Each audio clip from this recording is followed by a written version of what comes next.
Okay, guys, welcome back to another stream. Hope everyone is doing well. As always, guys, if you are enjoying the content, please be sure to drop a like, subscribe to the channel, and of course, make sure you do go and hit the bell so you don't miss out on any streams or uploads in the future. It does really help out the channel. So, guys, welcome back to another stream. Interesting day ahead. We've seen some yen pairs make some moves, so we've got a lot to report on. Shan, we'll take a look at UNZD, no problem. What's up, Roadway? Good morning, welcome to the stream. Kong, welcome to the stream. Hope you're good. Good morning, good morning, good morning, Blessing. Welcome to the stream as well. Euro USD, UJ, Euro Yen, we'll take a look as well, no problem. Good morning, Sarah. Welcome to the stream. FX Wolf, good morning, welcome. Looking to long Euro Yen, okay, we'll take a look. Kayvon, good morning, welcome to the stream. And Tom, welcome to the stream. Hope you're well. So yeah, it's been an interesting morning. We had inflation and the interest rate decision for yen. I haven't actually checked it to see what the numbers are, but it's safe to say the market has reacted to a degree. We are looking pretty bullish for the yen pairs across the board. Now, I'm still very much long-term bearish on these yen pairs. I'm looking for a big swing back down. They're not ready to be shorted yet, so I'm not really interested in taking any shorts now. It's probably sometime next week, maybe even the week after. I am looking for some downside on these yen pairs, but we'll go through a couple. We'll go through Euro Yen, UJ. I'll take a look at some USD pairs as well, and I'll make sure I take a look at UNZD as well. But with dollar yen, for example, I think there's still room to the upside for this one. We've moved in a really nice descending channel here. We rebounded against the low here at 141, and the market's made a really nice bounce to the upside. And I do think we can still push on further. In fact, I think we'll probably eventually break out of this channel and see a lot more upside because we've come into such a critical low here on the weekly time frame, weekly, daily time frame. If I remove my drawings, you can see back at this swing low here, massive move to the upside. The market is respecting it to a degree, so I do think we'll see more upside to be had. But again, I do expect the market to topple out somewhere and roll over. It might come up all the way up there, it might come up halfway. We'll see how things develop, but that's kind of what I'm looking for, and I'm expecting the market to take a big tumble to the downside at some point. But for now, dollar yen, I do think there is still more room to the upside. So again, it's tricky because if you're not already in the long, it's difficult to find some opportunities to buy dollar yen. Maybe if we start breaking out of the descending channel, there might be some opportunities on a retest somewhere. But yeah, I'm not seeing much opportunities to buy. If anything, this might actually be a nice opportunity for a sell, depending how we react here. If we see some rejection, this could be a nice sell back down to where we came from. Not really too interested in the sells just yet. But if you are looking for the buys, you want to see price breakout or at least come back down to the lows again, where you can find the more logical stop loss, probably underneath the low here, and then see if you can catch a reversal. So that's kind of my take on dollar yen. The buys, set up quite nicely early in the week. Now they're kind of in full swing right now. So unless you weren't really in the position, difficult to find entries for that. In terms of euro yen, very, very bullish. I'm looking for shorts for this one as well. There is upside potential for this one to keep pushing. As I've said with the yen pairs, as long as we don't take out this swing high here, I'm still very bullish on euro yen. I do think we will see some downside. I do think price will continue a lot further as well. So my take with euro yen is if we don't sell off from here, we probably will keep pushing back to the high and then sell off. So this is a really important place for me for euro yen, because if I see some rejection, wicks, bearish engulfings in the 4 hour, I will be looking to take a trade.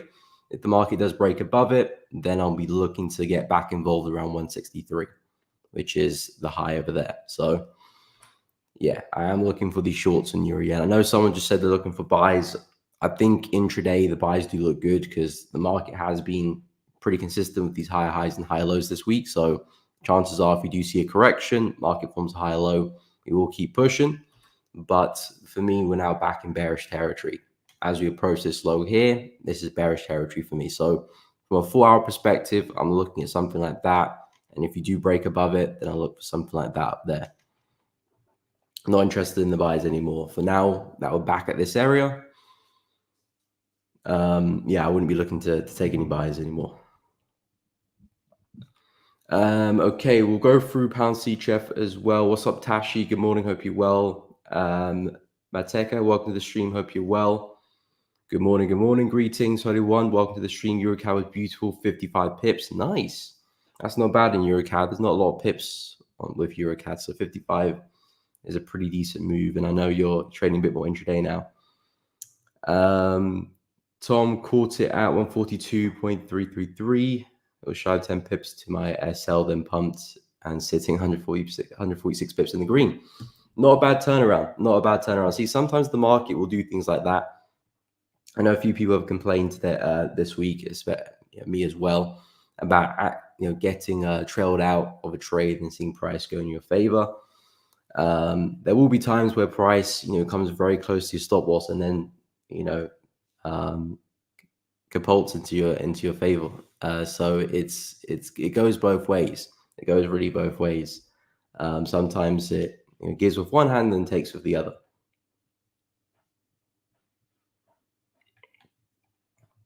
Okay, where was that? Okay, I'll take a look at Euro USD. They'll go for Euro USD as well. Pound CHF, we'll add that to the list. And Kevin, welcome to the stream. Hope you're doing good. My alarm went off at 3 a.m. Wow, to sell Euro USD and to that 1.79051. Be a fantastic week.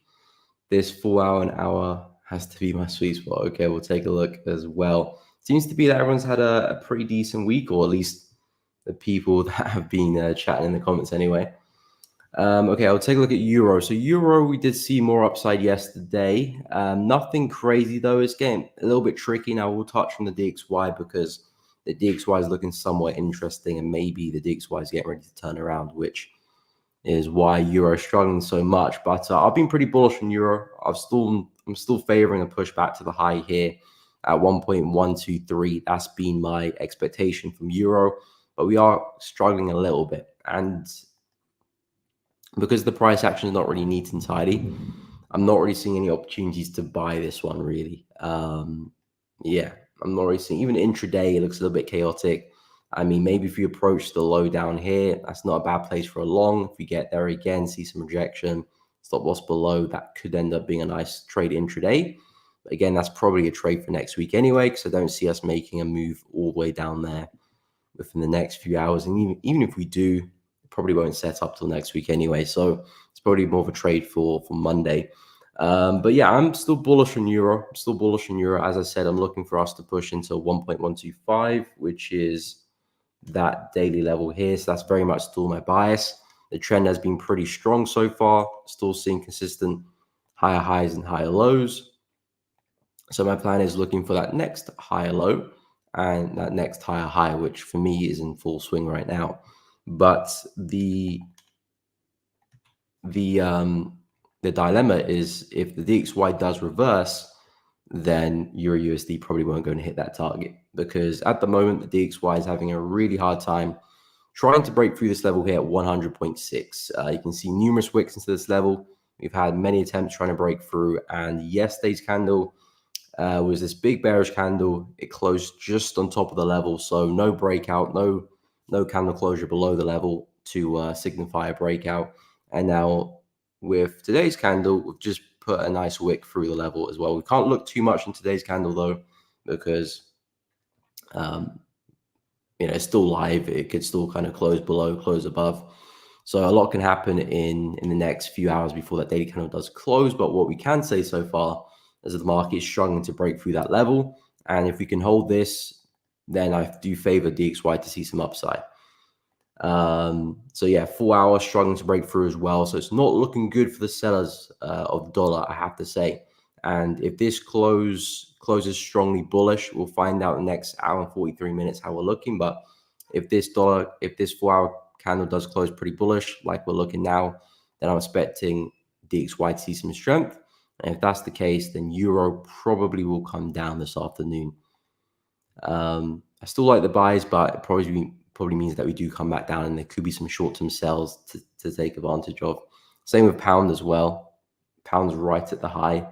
In fact, it created new highs. So I do expect to see pound USD retrace as well. And if dollar does make that move up, pound USD likely is going to see some downside there as well. So yeah, I mean, I'm going to keep a close eye on the DXY because it's going to be a big indication to what the dollar crosses will do. If we do hold into that level, then I would be at least temporary bullish on the dollar. I'm still very bearish longer term. I do still expect us to get to that low, but maybe we do go through a bullish swing first before we do make that happen.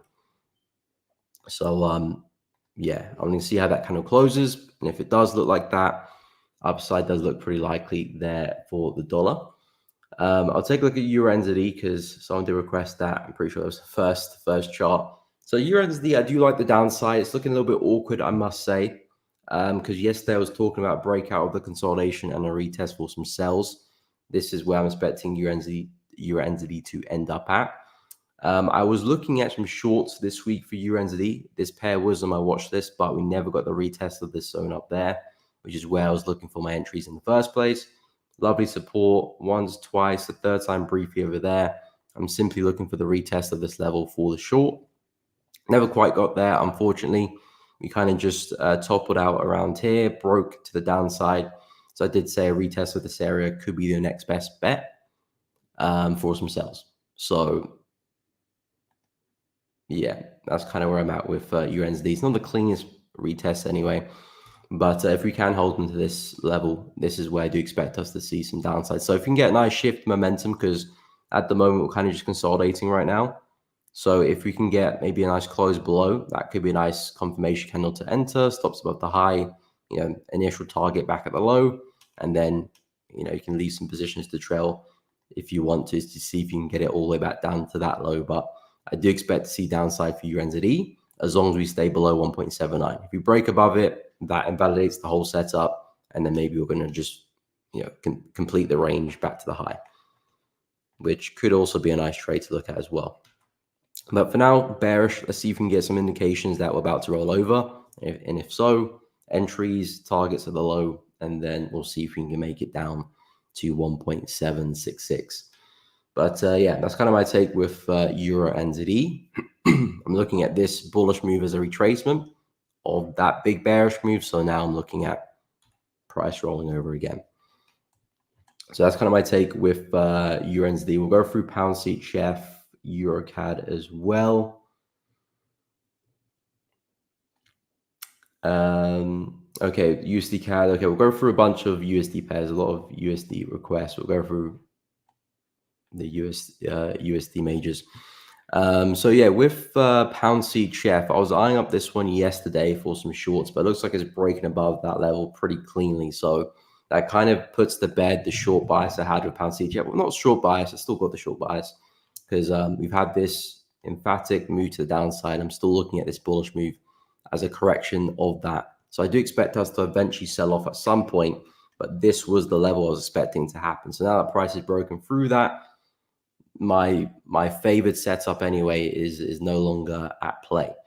So the next area I would expect to see some downside would be this area here. We had a brief pause in the market where we found a couple bullish candles for a couple of days.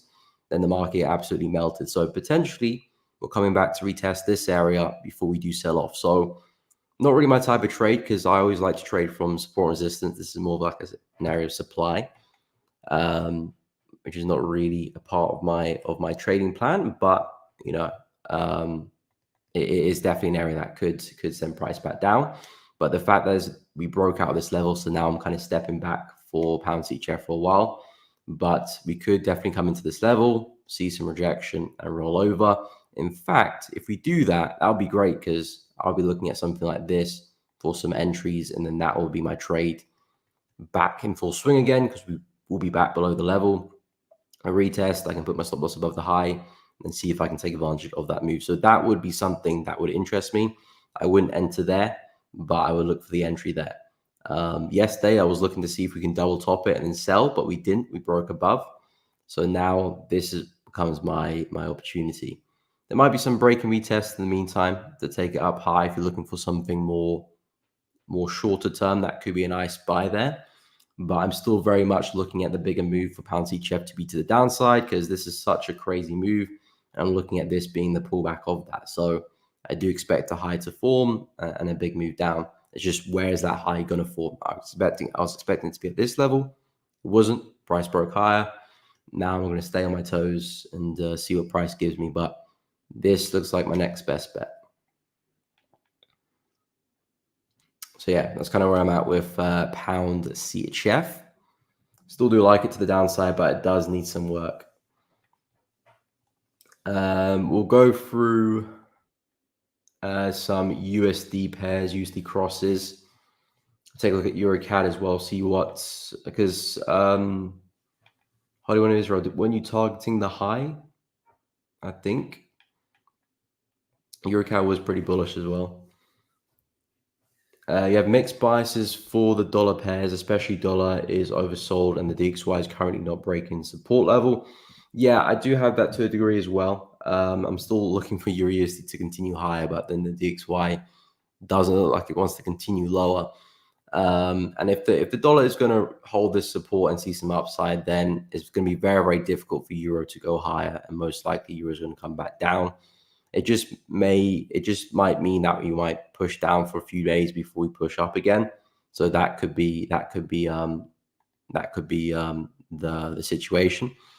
But yeah, dollar is having such a hard time breaking that low. So at this point in time, I wouldn't really want to be getting involved in anything favoring dollar weakness, because the fact is we've had a number of days trying to break through this low, and it looks like it's just holding very, very strong. So that tells me that dollar most likely will see some upside over the next few days as we hold into this level, possibly a swing back to the high of the range, because dollar is effectively moving in a range right now. We've got the equal highs up there, equal lows down there, and the market keeps bouncing between these two levels. So at the moment, it does look like this lower level is holding pretty well, 100.6. If that's the case, we could push all the way back to 101.8. So if that's the case, if that's the move dollar's going to go through, then Euro USD most likely is not going to push high. It's probably going to come back down. Pound USD is going to come back down. And the USD is going to come back down. USD CAD is going to push up. So yeah, it's not looking good. It's not looking good if you're dollar bearish, at least in the short term anyway. I would expect dollar to push up.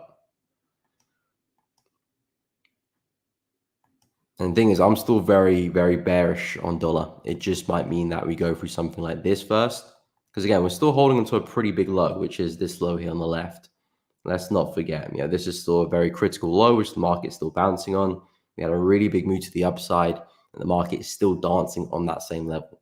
So if we do sustain that and hold that level, we could see not necessarily a move all the way up there, but something like this isn't such a big thing, because we're coming from a big area. So something like that could definitely happen before we do sell off and we put another major low high in, and then we collapse. I can definitely see dollar going through something like that as well. So yeah, we're at a really big area, failing to break through. So dollar may be looking to reverse now,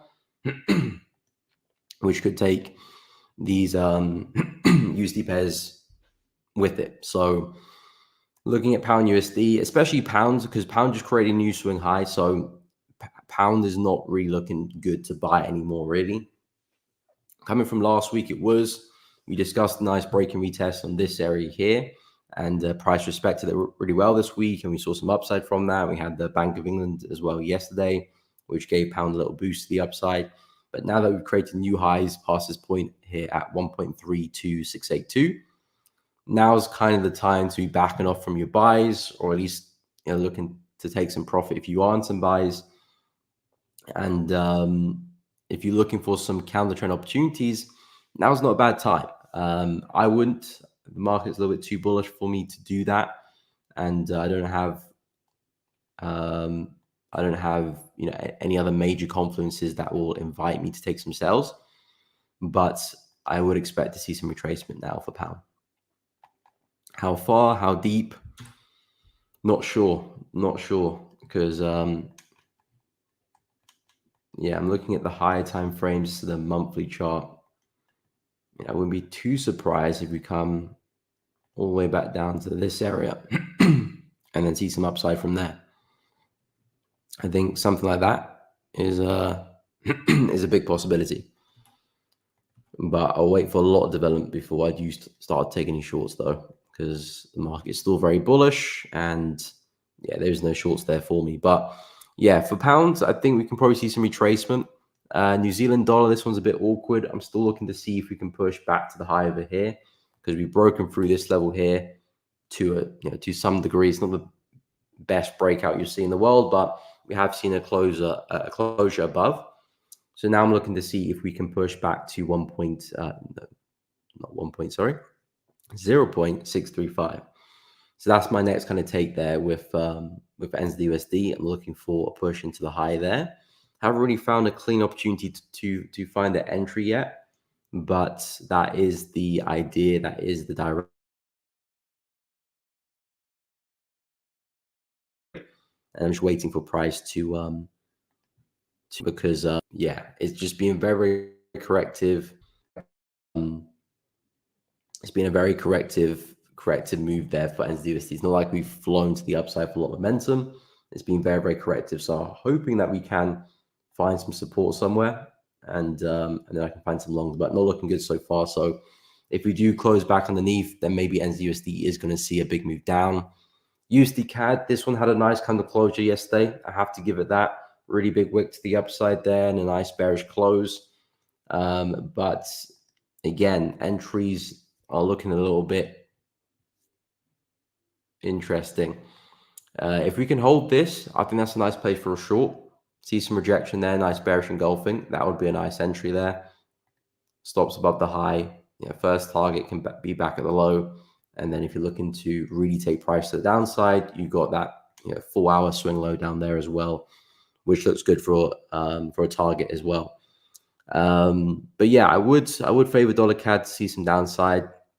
But then again, looking at USD, it's tricky. Yeah, I see exactly what you mean there about having different biases or mixed biases for USD pairs, because USD's overextended, testing some critical support. It could see some upside, but then I'm kind of still bullish or on these USD crosses. So Euro USD, and the USD, Aussie dollar CAD, I'm favoring downside, but it just doesn't look like dollar's going to see some weakness right now. So I think in this scenario, it's probably best just to hold your horses and not place any trades when it's not lining up, because the best trades always happen when dollar looks good to go in a direction, and so do the crosses, and everything just is in sync and everything is lining up very well. That's when the best trades occur. When there is a confusion between biases and correlations not quite lining up, not the best time to take a trade. Not the best time to take a trade. So yeah, that's kind of where I'm at with the USD pairs. I think probably best not to take the trade until things clear up. I think from a dollar perspective, yeah, I would favor the market to see some upside, but then I wouldn't be looking to buy dollar CAD, and I wouldn't be looking to sell New Zealand dollar yet, and I wouldn't be looking to sell pound, and I wouldn't be looking to sell euro either. So yeah, not looking great, I have to say. And Kepler, Aussie CAD, we'll take a look. Okay, you got a Bitcoin trade as well. We'll take a look there too. Going to the equal lows, 1.78298 is that for Euro NZD? 1.78298. Okay, so the low down here. Yeah, that's pretty understandable. I mean, if I was looking to short Euro NZD, that is exactly where I would have my targets, or at least my first target anyway. I'd probably be looking to target a little bit further than that, but that would be an area where price could definitely turn against me. So either some partials or removing risk, trading a stop loss when we get to that low will make a lot of sense. So I like that. I like that for USD. I'm really bearish on it. I do see price continuing to fall, but I would stress that I do want to see price stay below this level. If price starts breaking above it, yeah, that's where things get a little bit awkward. But yeah, I do like USD to the downside. I'll go for Bitcoin, Aussie CAD as well. FX theme, we'll take a look at Euro Pound. No problem. Currently in a buy after that bullish engulfing on the hourly. Okay, we'll take a look at that too. What's up, Yadish? Welcome to the stream. Hope you're good. Pound CAD, Fulton Pound CAD. Okay, we'll discuss that one. Expect some buys around 1.7850, but didn't pull back. Yeah, I've experienced a few of those situations as of late, where the market just hasn't pulled back enough for a trade. I mean, USD is literally one of them. Really nice move down. I was looking for the retest of this level, and you can see we got very, very close. But it doesn't look like price has quite retested it. I mean, maybe we still could. Maybe we could, it's not going to retest it. There is still a possibility we can do, but we could very much fall from here and leave me behind there a little bit. But yeah, that's a part of trading. If you're looking for retest, if you're looking for price to pull back, sometimes the pullback just won't happen, or sometimes it just won't happen enough, and you won't get a trade. And that's completely fine, because you don't need to be in every trade for you to be a successful trader either. It's just about the trades which do pull back enough and do give you a trade, confidences, and do give you entries, that you want to make sure that you're there present to take those trades. That's what matters at the end of the day. But of course, it's difficult, especially when it doesn't pull back quite enough, but it still goes and hits your targets. Not a nice thing at all. Morning, Ben. Welcome to the stream. Hope you're well. What would make you flip bullish on pound CHF? Good question. Looks pretty bullish already to me. Yeah, it is looking pretty bullish for those candlesticks. Again, with me, I'm not really looking to take advantage of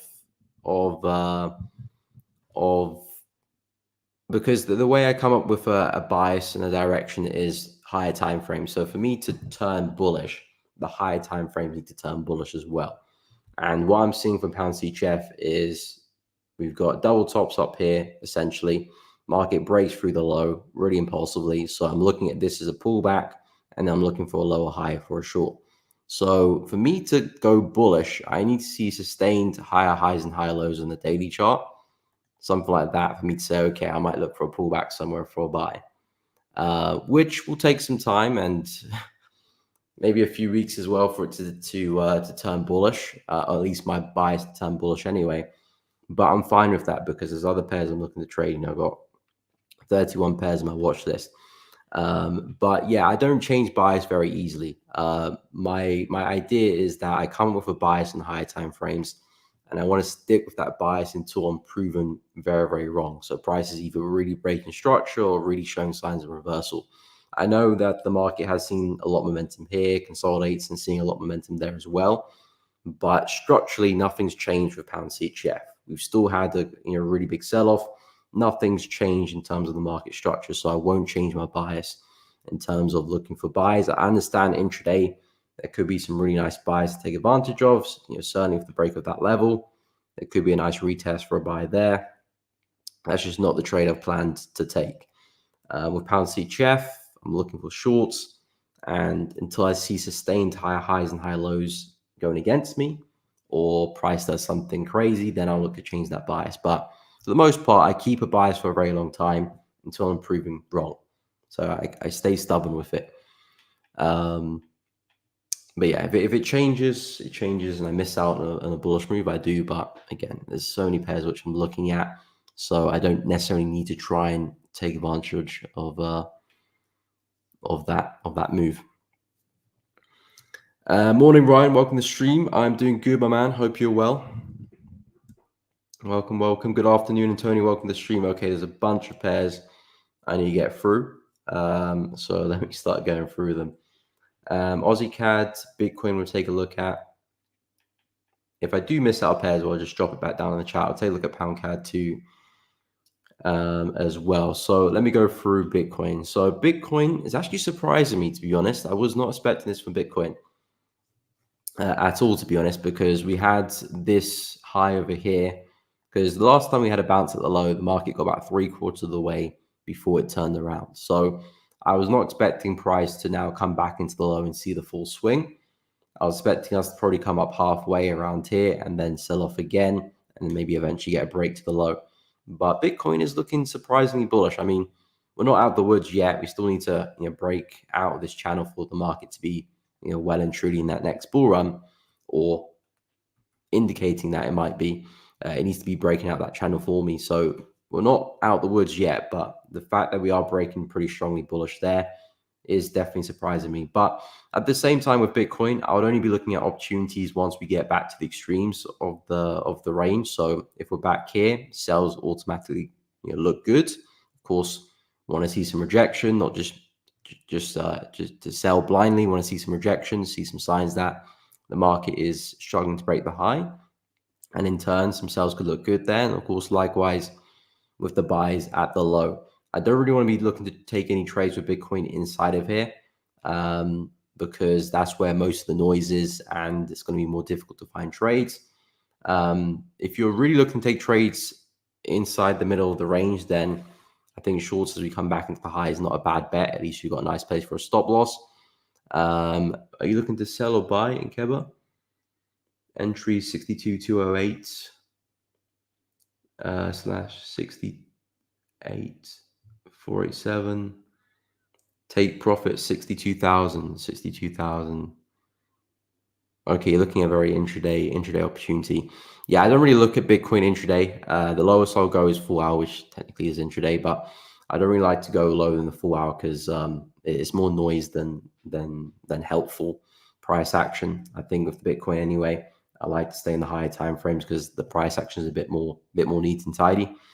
But this is not a bad place for a short because we're approaching a major high. If the market's going to reject it, not a bad place for a short at all.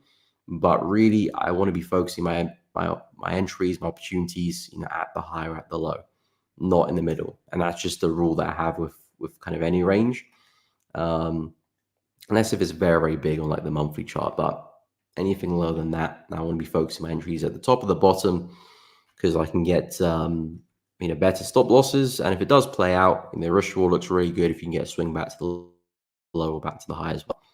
But yeah, with Bitcoin, we'll see what we do if we get back to the high, but still within the range. And I can't expect the market to remain there until we get the breakout. And then I can talk about the next levels I expect Bitcoin to go.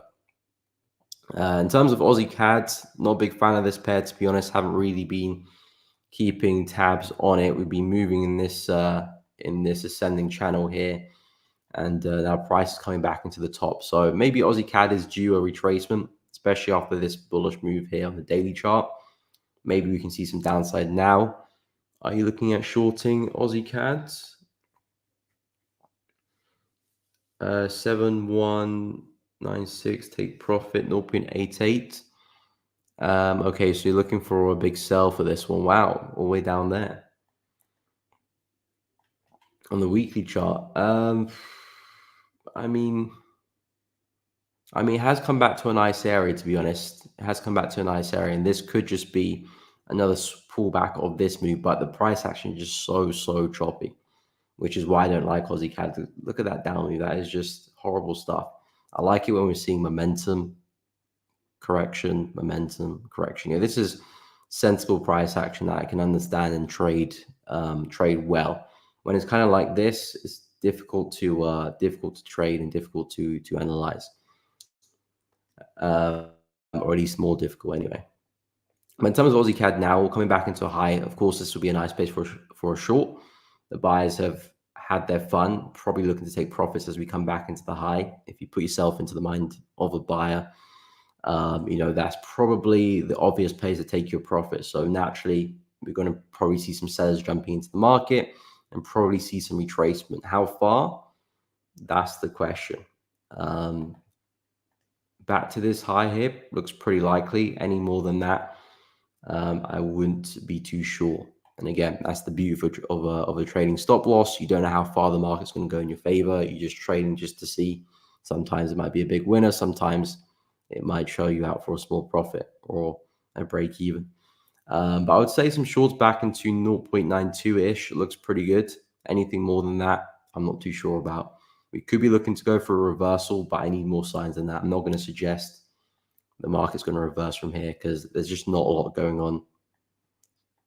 It's like we've bounced for the low, and now we're kind of 3/4 of the way up. So yeah, Aussie's price action isn't great at all, but something like this looks likely. So yeah, that's kind of all I got for Aussie CAD. Not looking to try and trade that pair at all at the moment.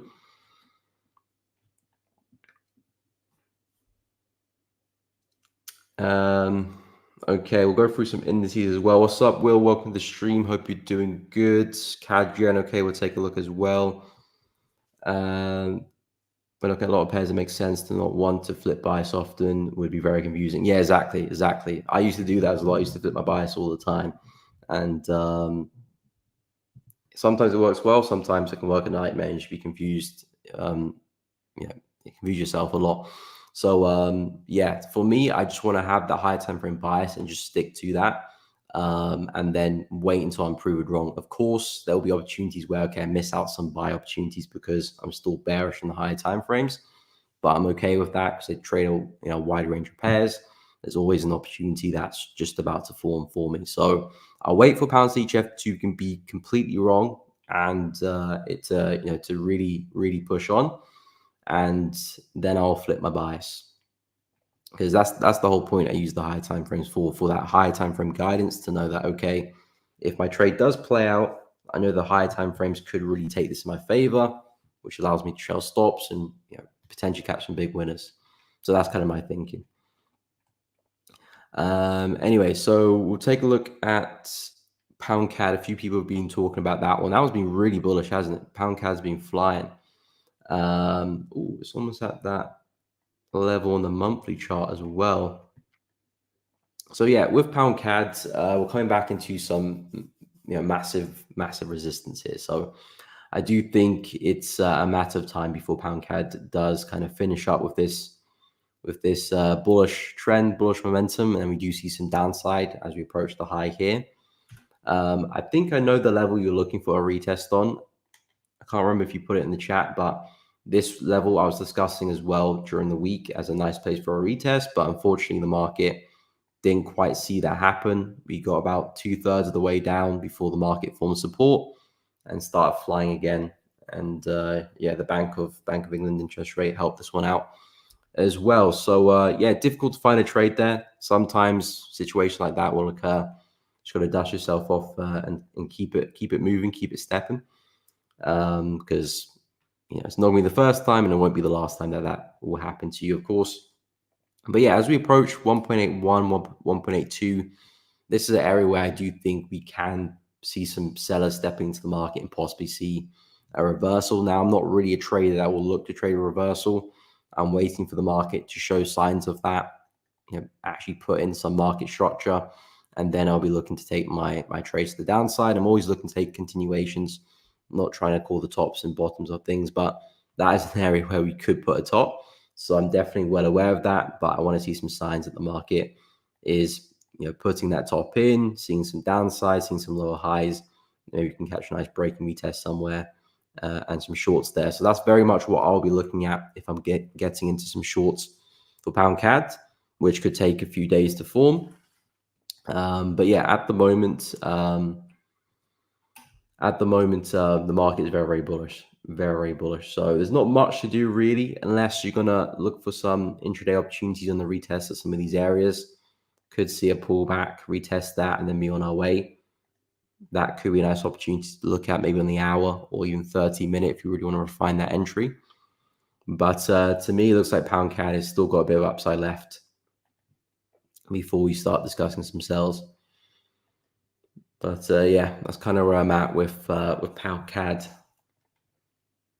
I think CAD's just been really weak, but pound's been strong a little bit too. So yeah, that's kind of where I'm at with pound CAD. We'll go through some indices. We'll take a look at CAD Gen as well. If I have missed out a pair, just let me know because I probably definitely have. So yeah, if you're looking at a pair, you want to see my analysis, just drop it down in the chat again. But yeah, we'll go through some indices. We'll take a look at CAD Gen as well. Good morning, Karis. Welcome to the stream. Hope you're well. Welcome. Ryan have been long in Bitcoin for days now. Okay, where do you enter? Is it because of rate cuts? What's because of rate cuts? Why is NAS dropping? New York isn't open yet. Maybe NAS is getting excited. I mean, it doesn't strictly move just in New York. Of course, most of the movement for US 100 will happen during New York, but it does have some movements during London a little bit as well. The bigger movements will happen in New York, and the bigger kind of swings will happen then. But if you look through price action, we do see some moves during London, and it's not really dropping too much as well. It's kind of flirting with the idea of dropping. It might just be teasing before New York steps in and we really see that momentum step in. Yeah, it is looking a little bit bearish, and rightly so. It's come back into a big swing high here as well on the daily chart too. So seeing some downside there makes some sense. But yeah, it might be waiting for New York to step in before we really see some downside. But in terms of US 30, US 30 is an awkward one for me because we just created new all-time highs again. We've been moving in this ascending channel pretty well. We've got the lows down there, we've got the highs up there. So naturally, we could be seeing price, retrace and see another swing back down again. Now, this is not really a trade which I'll go for as well. If I'm looking to trade within this channel, we'll be looking to try and pick the buys up, as we form these higher lows, because that way, at least I'm trading with the trend. The market does break lower, maybe we're going to go for a bigger pullback anyway. So I like trying to pick those trades there, but as compared with trying to pick the highs. But yeah, we're in an area where we could see that retracement happen. So for US 30, my bias is bullish because the trend is up, but I would expect retracement. I think if you're looking to trade this, a good way to go about it is to see if we can break back inside the high. Because if we do that, then that's a sign that, okay, the bears are actually stepping in, and there could be some shorts there to take advantage of on a retest of the high. That could end up being a nice trade, something like that. Stops above the high, and then trying to catch a short like that. That could be a nice trade to take because you're still looking for the retracement, but at least you've seen some signs that the market is likely to continue down. Because for all we know, we could just see some corrections and the market could very well just continue flying. We could see a retest on some of these areas intraday, and the market continue flying. I'm not really interested in the buys because of where we're trading and the fact that we're at all-time highs now. So that's not really a move I would be after. But if we're all going to look for some sells, I need to see something like this at least. Something like this at least, and stops above the high. At least that'll tell me that, okay, we're back inside structure now and we could see price sell off. But yeah, US 30, that's kind of my take. We're at the upper end of that ascending channel, so I'm expecting price to topple over pretty soon.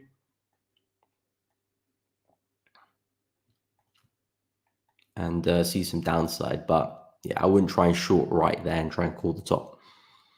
In terms of like NAS, I do think there's more upside to be had. I'm still looking for NAS to come back to this area up there. But of course, we've got this obstacle in our way first, which we have to contend with. But as I mentioned yesterday, if we do drop lower, I think this is a nice place for a buy. We might not break through, but even if you can catch a buy from this area and take it back to the high, I think that's a really nice trade. And if you can break through, even better to carry on into so you can trail behind and see how far I can go. But a trade from this low back to the high, especially if you can get some intraday entries like on the hourly chart, maybe even lower, that could be a really nice risk reward. So something like that would look good for NAS. I'm still pretty bullish on the pair. I think in the meantime, if you're looking for some sells, it makes sense too. Say we have another push into the high, find some entries like such, stop loss above the high. That could be a nice trade in the meantime before we do get the buys. Something like that as well.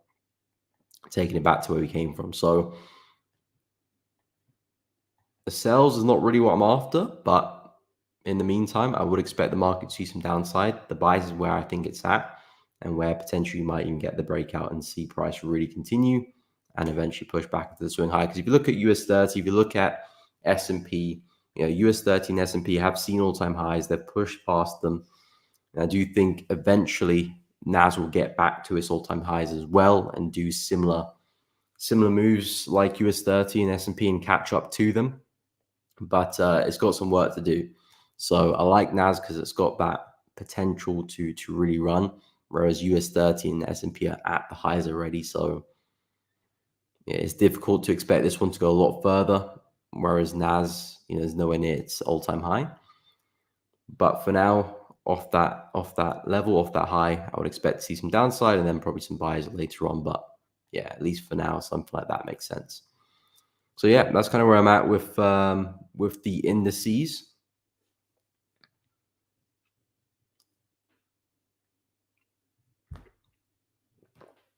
Is anyone looking to trade the indices this Friday?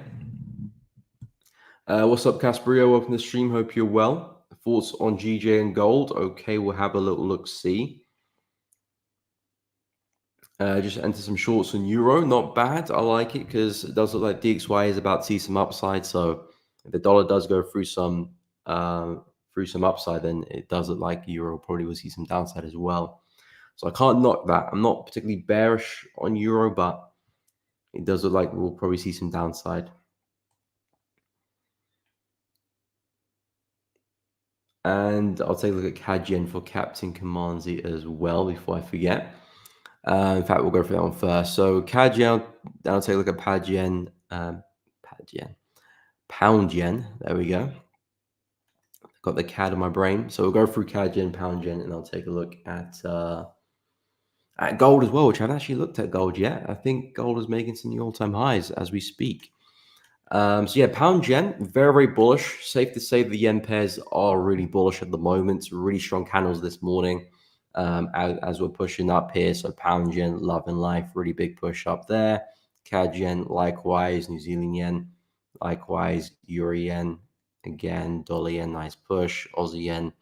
Yeah, so the yen pairs are very bullish, but I am still looking at these guys turning around and seeing a lot of downside. You just have to be patient and make sure I don't jump the gun. And even if I do jump the gun, I need to make sure that I'm there to find the better entry, because even if I do take a loss to take a win, if the win plays out how I envision it to, the risk reward should cover the loss multiple times over. But in terms of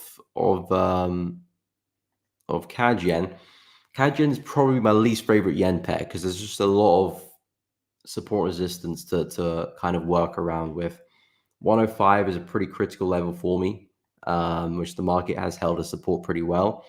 And this level here is kind of where I do expect CAD yen to eventually get to. But I'm not looking to short CAD yen because as we do approach this level here on the daily chart, it's definitely a nice place for a short. It was a pretty strong daily support not long ago, and now you would expect it to act as resistance. But if I do get a short there, I'm kind of almost instantly met with this brick wall at 105, which has proven to be a pretty strong level of support. So in terms of the room and the open space I can trade into, this one's a bit confined. Other yen pairs have a bit more room and a bit more flexibility, which I'll touch on in a moment. But CAD yen, it's got some obstacles in the way. So I wouldn't mind it intraday. Say we push up, see some rejection, some wicks. That could be a nice sell there. I mean, I say intraday, but this is still a pretty big move. Still 157 pips, that range there. So still a nice little move there for CAD yen. But as soon as we get there, it could be time for the market to see some upside there as well. But I like the resistance here. Was acting as support, of course, but now will be acting as resistance. So I like that. If we do not hold this level and we see even more upside, then I'll be looking for CAD yen to come back into this area. And that's when I'll be looking for my sell. In fact, that's when I'll be interested in CAD yen because at least now we've got some open room, some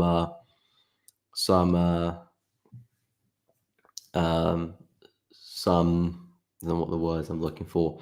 But at least nothing major in my way. The next big level will be down here again. So I can probably expect to see a nice swing back to this level at least before maybe price wants to go against me.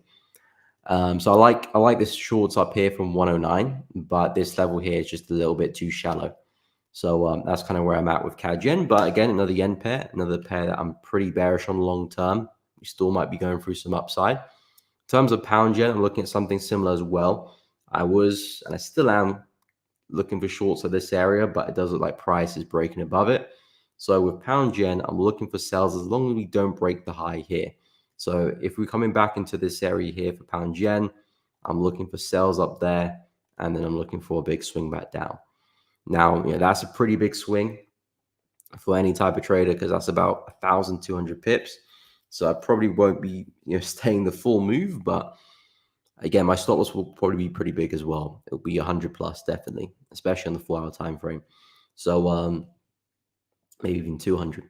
But I will be looking for a swing like that on pound yen. At the moment, it looks like we probably will just continue for the rest of the day, rest of the week back to the high. And then Monday, I'll be seeing if we get some signs of reversal, some wicks, bearish engulfing candles. Hopefully you can get something like that. And yeah, swing back to the low, but most importantly, back to 180. That's where I do see price going. So yeah, I think for now, if you're looking at pound yen, I think intraday, your buys are your best bet. Of course, I'm looking at a bigger swing here, and probably not everyone on the stream is looking for such a big move. But if you're looking at intraday, something like this could be a nice buy. Say we push on, retest, next higher low, and see some upside from that. Because if you zoom out, you can see all of these higher lows the market's been so consistent at. So probably are going to form another one before continuing up higher. So that could be a nice trade. Even so, that trade probably won't develop until Monday, probably, because you think about it, it's about to turn 11 p.m. right now. Coming to New York, we probably might see some downside throughout New York, and then it's either late New York, you might get the buy, or probably early next week, you might get the buy. So it's probably not even the trade for today, but that's kind of what I would look at intraday for pound yen. And then, yeah, I can probably discuss the sales next week sometime. But yeah, that's kind of where I'm at with pound yen. Short-term upside, but I'm looking for that big drop.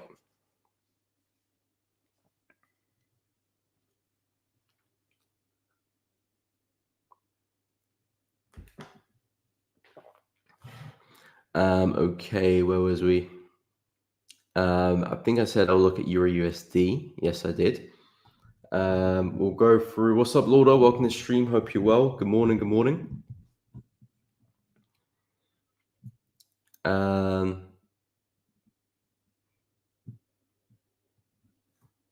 Jack Miller's recent interview where he keeps promoting it to no end. I don't know who that is.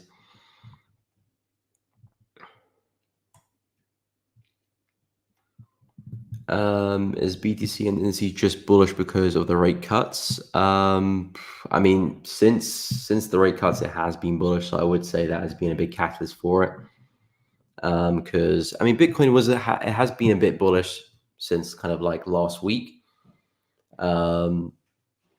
But yeah, the rate cuts have definitely give a lot of things a boost this week. Andreas Dollarseed Chef, yes, we'll take a look at that one as well. No problemo. Euro Aussie, okay. Caught nice shorts on that pair. Nice, congratulations, Lapara. So yeah, what's your targets with Euro USD? How far are you looking to take that trade? Are you looking for intraday or swing targets? Let me know so I can be a bit more of use. But I will go through Euro USD and Dollar CHF. So as I said, for Euro, it does look like we'll probably see some downside at this point. And again, I'm keeping a very close eye with the dollar at this point because that's just looking really bullish. And it does not look like we're breaking through this low anytime soon. Of course, nothing's 100%, but I'm looking at this on the hour. I'm looking at it on the 4 hour. This 4 hour candle is about to close in the next hour. So we're going to see how that candle does look. But if it does close somewhat to how it's looking now, dollar looks like it's about to push. So shorts on euro do make sense from that point of view. As to where it's trading, Probably would like euro to be a little bit higher. Looks like it's kind of doing a bit of both. It's neither here nor there. So I'm not really liking the location of euro USD, to be honest. But if dollar is going to see some upside, then euro is probably going to come back down this afternoon. So I think shorts on euro makes sense. You can see a lot of wicks there. The market's failing to push higher, so we're struggling at this area here as well. So it does look like euro probably is going to drop. But yeah, just not really a trade which which would fit my plan there. But yeah, I would guess euro is going to see some downside with the rest of these dollar pairs as well. Doesn't look like dollar is going to break through that low at all. In terms of gold, gold's been really bullish. Gold's been really, really bullish. It's just cleared 2,600 there as well. So gold's not taking any prisoners right now. Where's the next critical level with gold? Well, I would say because we've just broken past 2,600, so now I'll look at 2,700 or at least 2,650, which would be around there.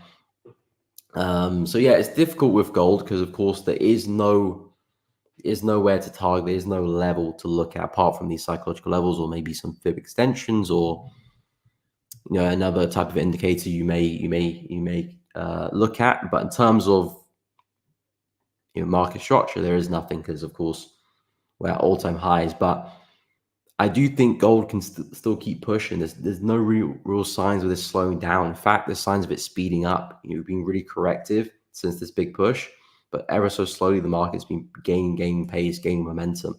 And to me, it looks like we're just seeing that momentum build up and not really showing signs that's about to slow down. So I think a nice break and retest of the high here could look like a nice opportunity at some point next week. And we could probably see some upside from there. 2650 is not too far away, and 2700 looks pretty far away, but before you know it, you could be trading very, very close to that. So yeah, I think with gold, just keep looking for those buying opportunities. Momentum is with the buyers. The bigger move is probably still to the upside. Don't get me wrong, we'll probably retrace at some point, but I don't want to try and be the trader to try and call the tops here. If you're looking for short, I can understand why, because you expect the market to retrace, but you want to be in and out the trade pretty quickly. Because yes, there might be some downside, but it probably won't last very long. So you want to kind of take your wins, take your profits, or at least secure your stops at break even. If you are trying to go for a slightly bigger move, therefore the risk is off the table, because we might see a bit of downside, but then it could be just a matter of time before the buyers step into control, take this one higher. But for now, if you're looking at buys, I like this opportunity here. In fact, if you break it a little bit higher up, this would be something I would look at personally myself for a buy. So just not enough quite yet for a buy, but it's a solid level of resistance. So if I was looking to get involved, it would have to be at that level, because it doesn't look like we're going to get the retest of 25.30 now. So this becomes the next best level.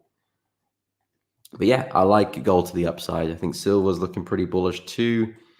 Hasn't broken the high quite as aggressively as gold, but yeah, I expect this one just to keep pushing up as well. So yeah, I'm liking gold and silver.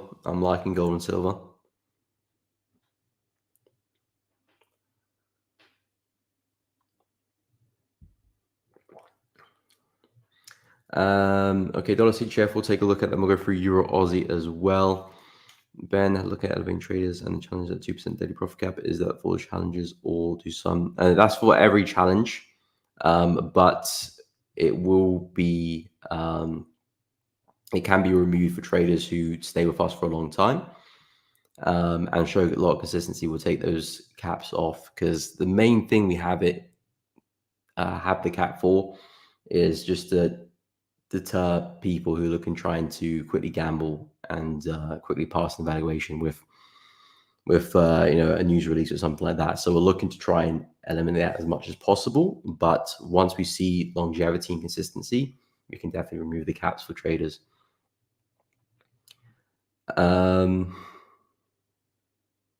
Okay, euro pound, I'll take a look as well. I was supposed to look at that ages ago, wasn't I? My bad. I'll go for euro pound. Darkshon, good morning. Hope you're well. GJ almost touching the 50 SMA level on the daily. Okay, I'll have a look at that. Famous Bitcoiner. Was he just held some Bitcoin for a long time? Yes, Abdel. We just had a look at gold. Famous as in wealthy for a school dropout. Oh, okay. Well, so he's just did he buy Bitcoin early then? I'm guessing.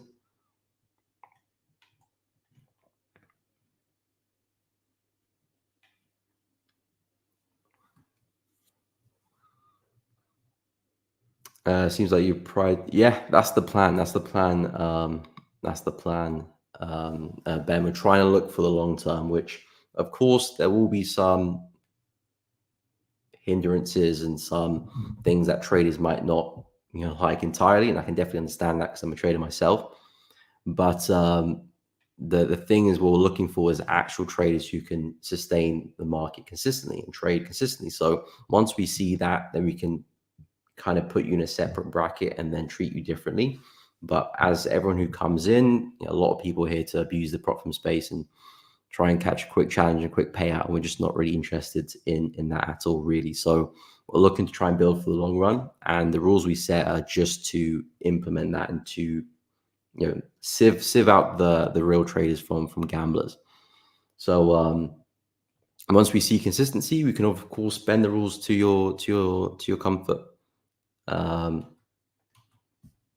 course, within reason, but that's the plan. That's the logic we're going for.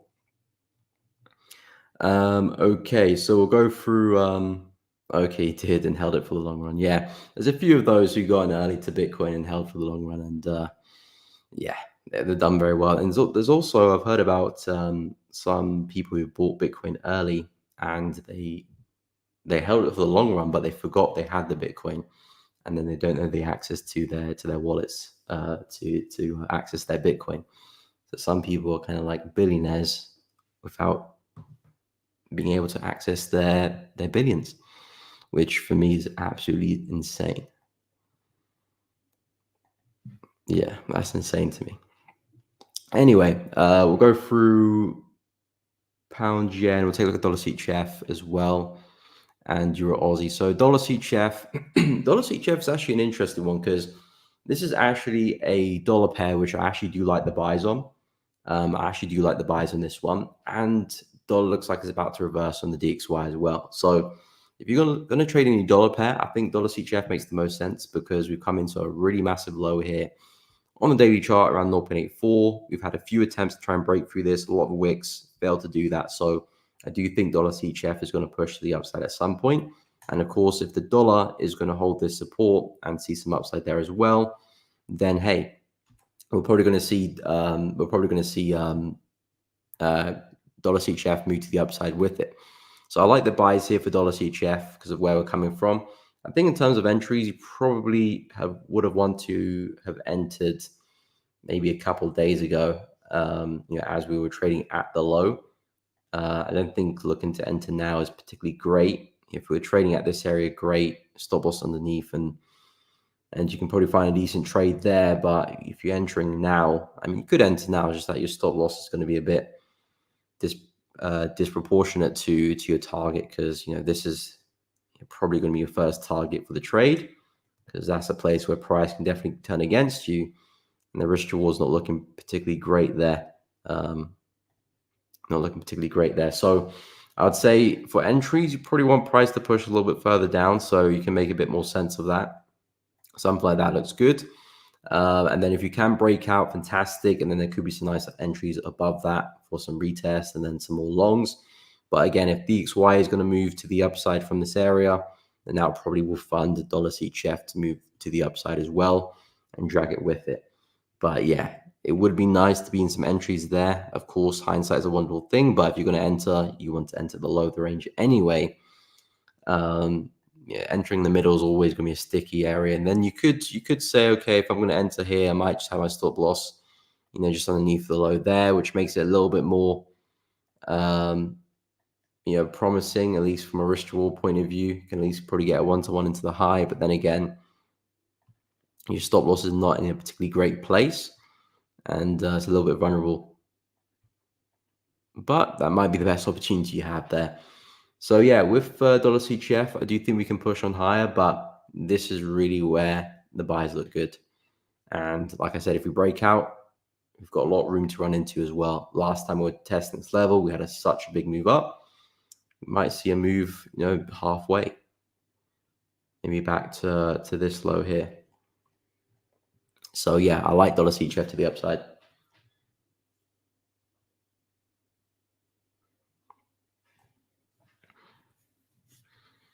Okay, so we'll go through Euro Aussie as well. And Euro Pound, before I forget there. We'll take a look at the GJ opportunity there, Darkshon as well. Hear about the story of a guy who bought, I think I've heard that before, Ben. Bought two Papa John's pizzas for 10,000 Bitcoin. 600 million for two pizzas at today's prices. Yeah, that's insane. 600 million for two pizzas. I mean, if you ask me, those have to be some really good pizzas. Really, really good pizzas for 600 million. But yeah, that's insane. That is insane. But it's the hindsight bias again coming into play. It's the hindsight bias. But that is crazy. Okay, we'll go through Euro Aussie, but I'll go for Euro Pound first because I was supposed to look at that one earlier. Euro Pound is back at a nice low. It's back at a nice low. So I do think the buys look good here. I think you said you got into the buys with an hourly bullish engulfing. So I'm guessing it will be this candle here closing at 10 a.m. So not a bad entry. And of course, I would imagine your stop loss is probably just a few pips below that, around tierish. I think that's a great place for a stop loss as well, because a lot of people were discussing with me yesterday about buys in this area. And I know price was showing a lot of rejections, showing a lot of wicks, and it was looking like price might turn there. And maybe in another world, it did see some upside, but the area we were trading at was never really that significant. So it's nothing that would interest me in a buy. Whereas this low, you can see last time we were here, massive move to the upside. So instantly, this just becomes a better place for a buy. Now, it doesn't mean that it's going to work and it's going to have 100% strike rate, but at least you position yourself a little bit smarter in the market. So if the market is going to hold this level, there's a good chance you can see some upside and a lot more upside for it as well. If price is testing a big level, it doesn't necessarily mean we'll push all the way back to the high, but we can probably have a half decent reaction from here. So you're giving yourself a better chance to play it out. So I like it. I like the 4-hour wick there as well. This 4-hour candle just closed, big wick to the downside, piercing through the level. Price is still respecting that same support level there too. So in my book, it does look like Euro Pound is in a good place to reverse. Let me know your targets on that, how far you're looking to take it. I would say back to this area is like a nice first area. That's probably like a 1 to 1.5, maybe a 1 to 2 for you, depending on your stop loss placement. And then I would say this area here where we sold off could be another target as well to look at. But overall, I think Euro Pound's in a really nice place to see some upside here. It's in a really nice place to see some upside. So yeah, can't knock that one. I can't knock it. Yesterday I wasn't a fan of that area, but I am much more of a fan now. And again, doesn't mean it's going to turn. It could still fail, but at least with buying from a more logical place. And especially if that daily wick can form there as well. But the daily candle's still got over 10 hours left before it closes, but it's looking promising. So I like that in Euro Pound. We'll quickly go through Euro Aussie, then we'll take a look at GJ with that 50 SMA that you were referring to. Euro Aussie, this one I'm looking at downside. I think you said you hit a take profit on this one. Lapara. Caught nice shorts on this pair. Where was your entry? Where was your trade? Was it on the retest of that level? Because I think a couple of days ago I was discussing the retest of this low. Although I would like to have a bigger break and retest than that, but it did hold and we did see some nice downside. I'm still looking for Euro Aussie to come back into the low here, which is 1.626. That's what I'm looking for Euro Aussie to end up at. And we may even go back for another retest before some downside.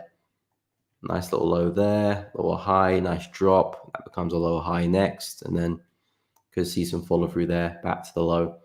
I mean, I do expect us to go further than that as well. Got some targets here I'm expecting us to hit, but we'll just go step by step. So yeah, Euro Aussie, I'm still looking for downside, but if you did hit take profit on that, nice trade, congrats. There might even be another trade for you to take if it does come back for another retest. And if you're still bearish. But yeah, I do like Euro Aussie to the downside. Pound Aussie's a bit awkward. Pound NZD still not a big fan of this one. Needed to push back to the high or to the low. And then Euro NZD, that one's being a bit of a nuisance, but looking for a similar drop on that one there too. Okay, I'll go take a look at that GJ opportunity with the 50 SMA, not EMA, SMA. So let me put the 50 in. Oh, that's 950. And there's the 50. And then we go to GJ. Okay, yeah, I see what you're referring to. We are very close to the 50 EMA. So yeah, this is, generally speaking, a nice area to be looking to short. And again, the 50 will add that confluence to the trade as well. But the key thing for me is that we're back at this high, which is the last time we had this down move. So if we can respect that, I am going to be expecting price to see some downside. And of course, the 50 will just add a nice layer of confidence to it. You can see it did hold a support pretty well on our way up. So it was doing its job there. Not so much over there, though. It was doing its job over there. So if it can do a similar job like it did over there, then we could definitely see some downside there from pound yen. So yeah, I do like what I'm seeing with pound yen. And if you can get to that level, see some nice rejection, 4-hour bearish engulfing, get some wicks going there as well. That looks like a really nice trade there for me. And yeah, I'll be expecting the market to see some downside. Looks like a lot of these yen pairs are coming close to their 50. But probably GJ might look the best. So yeah, I agree with that one, Darkashon. I agree with that one.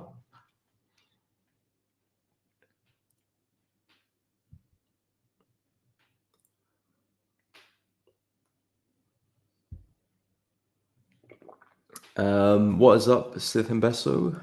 Welcome to the stream. Hope you're well. Look at pound USD. Okay, I'm selling 1.95287. No problem. Take a look. Order as well. Take a look at Swiss yen. I will have a look. See, still looking to sell it from 170.104. Okay, we'll go ahead and have a look at Swiss yen there as well. Actually, Swiss yen is a yen pair which I really do like the look of. I think that one and pound yen to me look the best. I'll quickly go through pound USD. If I have missed that pair, just let me know.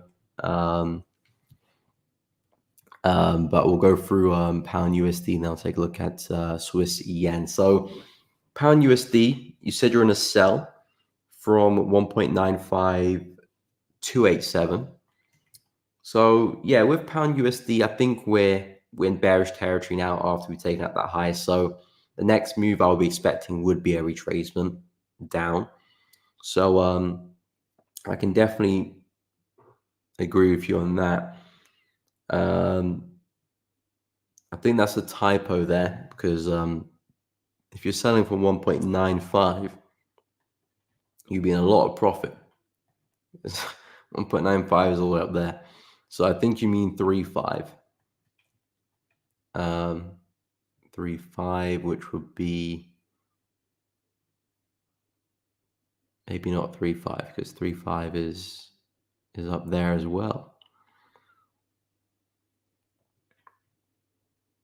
So yeah, I'm not too sure where you're looking to sell from, but for pound USD, I do like the retracement. Not a trade that I'll take because the trend is still very much up, but yeah, I do think we can retrace for pound USD. And again, if dollar's going to make that move higher up, which looks likely at this point, then pound USD is likely going to retrace. So I do think we can see some downside there. I think if we can get back below this high here, it could be some nice, interesting break and retest. But yeah, I do expect us to retrace. Even the wicks there, you can see how we're struggling. So pound USD does look like it's running out of juice, and it might be looking to tumble soon. Okay, correction, pound Aussie. Okay, that makes a bit more sense. So pound Aussie 1.95. Okay, let me drop to the 4 hour 9.1. Okay, that's about here-ish, something like that. Okay, so yeah, with pound Aussie, not a bad level at all. I've marked this one out.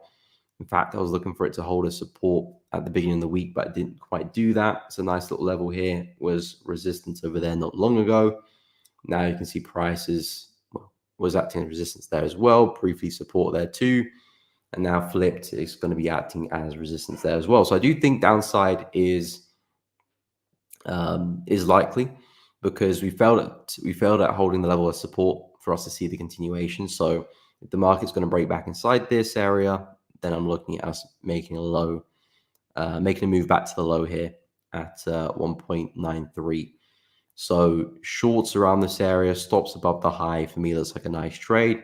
If we're going to hold the level, then we're going to turn around from this area and yeah, targets back down at that area. Make a lot of sense to me, or at least the low here as well. Make a lot of sense to me. So yeah, I like pound Aussie shorts. I think in terms of entries, I'll probably still wait for a bit more evidence on the hourly or the 4 hour for some entries before shorting. Let me know what time frame you use to enter. Bit of a mouthful there. So yeah, let me know the time frame. But yeah, I like the location and I like the direction as well. So I can agree with that one there on pound Aussie. CHF JPY. So CHF JPY is a yen pair which I'm definitely looking to sell. It's not quite ready to be sold yet. It looks like it's actually breaking above this low here. So this is probably a level which I have to discard for now, and then think about another area to short from. Lauder, you said 170.104, 170.104, 170.104. That's around there-ish. So okay, so we're basically coming into this 4 hour low and all of that resistance there as well. So yeah, I mean, that's not a bad area at all. I was looking at this low here. Of course, that didn't hold. So this is probably the next best bet. For me, as long as price doesn't break past this high here, I'm bearish on pound Aussie, on Swiss yen. And as long as we can hold that, I am looking for us to come right back to the low and a lot further as well. I do see this one really falling for quite some time. I'm looking at 158.330, but that's a story for another day. So yeah, I do like the bearish bias here for pound Aussie, but it's definitely quite bullish right now. It looks like we're going through a retracement. So I'm not going to short just yet. It doesn't look ready for a short at all, especially with that last 4 hour candle closure. It doesn't look like it's ready for a sell. And I think that kind of goes for all the yen pairs really. It doesn't look like it's ready for a sell yet. So I'm being patient, but I'm definitely getting ready and keeping one eye on these yen pairs because I do think they'll tumble. If we don't push down from there, I'll see if we can push back to the high. That would be great. And then take the tumble. But I am looking for a big move down. So Lord, I'm with you every step of the way with that Swiss yen opportunity. Haven't got a position yet. Not really showing signs that we're about to sell off anyway. So it's probably a trade for next week. I mean, maybe we might see some rejection this Friday, maybe in the afternoon, but probably next week. But yeah, I'm looking to take this one right back to that low and hopefully further as well.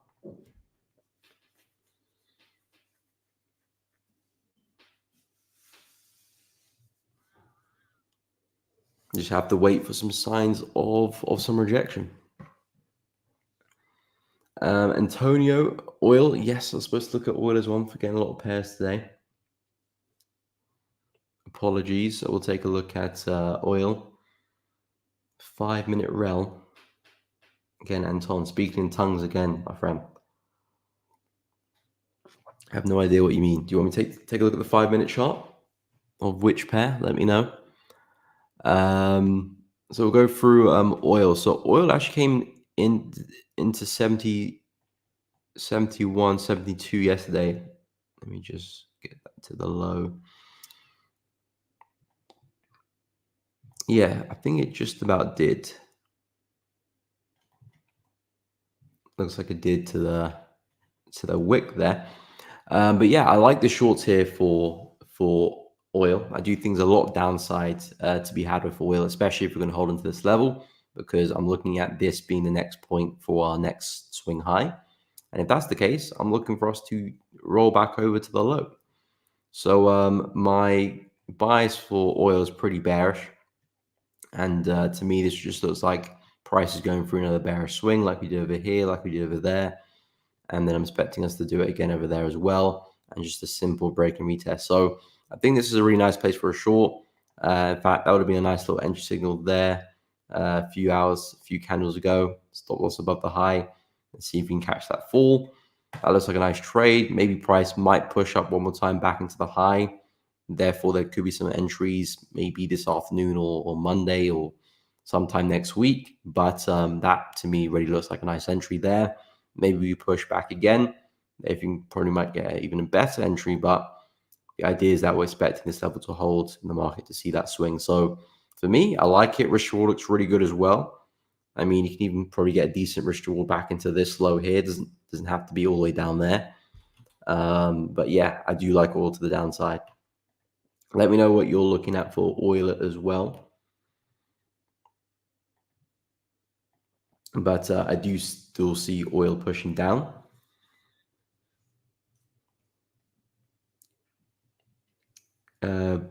Brent on the 5 minute. Okay, looking to trade oil on the 5 minutes. 72. Yeah, that's kind of the area I'm looking to expect some downside from. RH9, what's your favorite trading strategy? Have you a video in which it's outlined? Yeah, I do have a few videos. I mean, when I do go through my trade breakdown videos, it pretty much illustrates how I trade, how I develop a bias, where I look for my entries, and how I look to manage my positions. Although I've since kind of changed the management a little bit because I'm trading my stop loss now. But the strategy is still pretty much the same. So yeah, I mean, basically, I'm looking at patterns in the market. My most trade pattern is a break and retest. That's kind of my bread and butter, or as you might say, meat and potatoes. That is my preferred type of entry or preferred type of pattern to trade. I do trade a lot of double tops and double bottoms as well, but most of my trading comes from just break and retest and confluences like Fibonacci as well. But my main thing is looking to trade trends, understanding market direction and looking at where the markets are having a pullback towards, where I like to pause and then continue in the favor of the trend.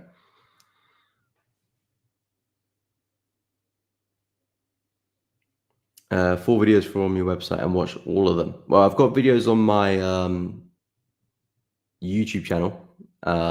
If you go to my YouTube channel and then go to my Forex education playlist, there's a bunch of videos there about my previous trades and me going through trades and breaking them down, telling you why I entered and why I did this and why I did that. So you probably get more information over there.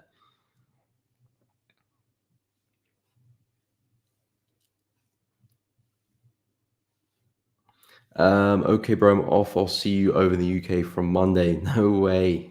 He's finally back in the UK. Thought you were going to turn Ethiopian in a second there if you stayed there any longer. I'm joking. But have a good one, man. We'll hopefully catch up on Monday. But yeah, I wonder how long's the flight between London and Addis. I'm probably guessing like maybe 6.5 hours.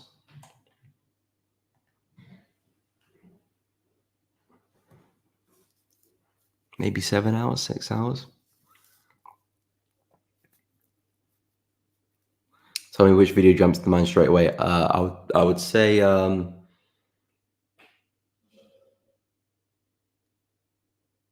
well, I mean, there's a few. There's a few trades I've broken down which kind of show my strategy well. But if you just go to the playlists, look for a video on USD CAD. There's a video on pound yen. Can't remember the exact title, but if you look for USD CAD or pound yen in the title, or Aussie dollar in the title as well, that's a nice trade there too. If you look for those currency pairs in the title, and yeah, have a look at those. I'm not going back for at least 2 years. Wow, you've done your time. You've done your time. I'm sure your missus is happy. Okay, 8.5 hours. Okay, that's actually quite a big one actually. It's quite a big one because I think the flight to Rwanda is 8 hours as well. So, and Rwanda's not far from Ethiopia, but it's a slightly different line.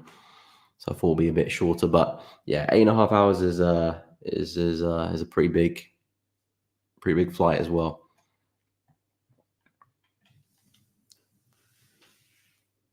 Yeah, 3,000 miles. Who are you flying with? Is it British Airways, or does Ethiopia have their own line which you're flying on?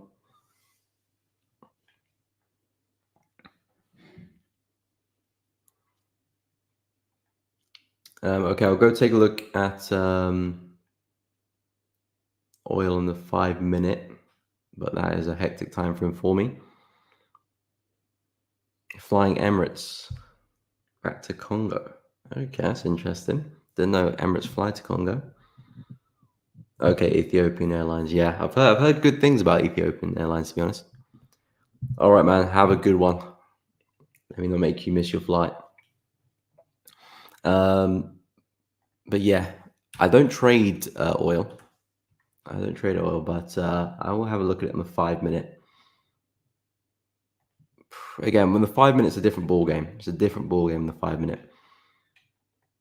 It's a different ball game because the 5 minutes, you see the sessions quite clearly when the market's out of session, when it's in session, and you won't normally see that on like a daily or a H4 chart. It's a bit smoother, so that's why I like the higher time frames. But yeah, with the 5 minute here, I'd say clearly this is a nice place for a short. We've revisited that a couple areas now. I see some nice downside. We could break past that and possibly come to this high here, but that's kind of how I look to trade oil. If we can push back to the high, hopefully a short. If it doesn't hold, then I'll look for a second attempt at this high. Because the thing about the lower time frames is that you want to position yourself at the highs and at the lows, because anything in the middle is just always going to be a little bit difficult. At least here you can get some safe stop losses. Even if you get wick tag, you can always look to re-enter. But these are the two areas that interest me: the high there or this high there, and looking for some sells. And this area here could be a nice place for a buy as well, but that's kind of where I'll be looking at some sells on the 5 minute.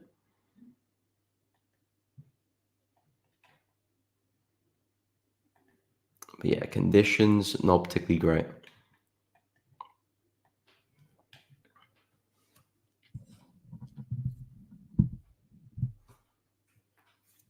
Trade it all very good in profit. Okay, nice. Good for you, Anton. Keep it up. Yeah, I don't really trade oil. I'm not really looking to add oil to my repertoire, to be honest. I do keep update with the price action on oil, but yeah, I'm not really eager to add it to my trading. I'm more eager to add the indices, the US indices really. And then once I've kind of ticked that off the list, then maybe I might look to add oil because it's a little bit different. It's a different type of market, so it might add a little bit more to my game. But for now, I'm going to focus with the indices, try and implement US 30, then S&P and NAS, and then maybe I might implement oil. But yeah, I'm not really keen on oil, to be honest. Not really keen on oil just yet. Maybe I add it, but I'm not seeing myself do that anytime soon. Does CAD news affect oil? Because I think I've ever heard Jane from Nick Stream mention such. Well, of course, CAD is very linked to oil. So of course, when oil is doing well, so is CAD and vice versa.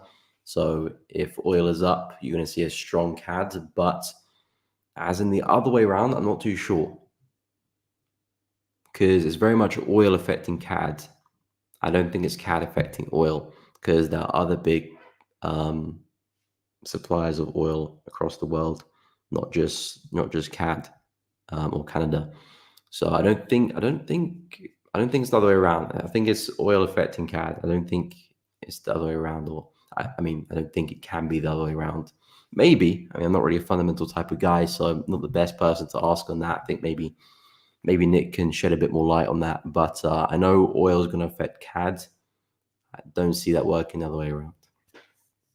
I mean, with me, if I see oil is pushing up, I already know CAD's going to be bullish and vice versa. But I wouldn't then see, okay, CAD's bullish, and let me expect oil to be bullish too. So yeah, but yeah, I'd probably say Nick's a better person to ask.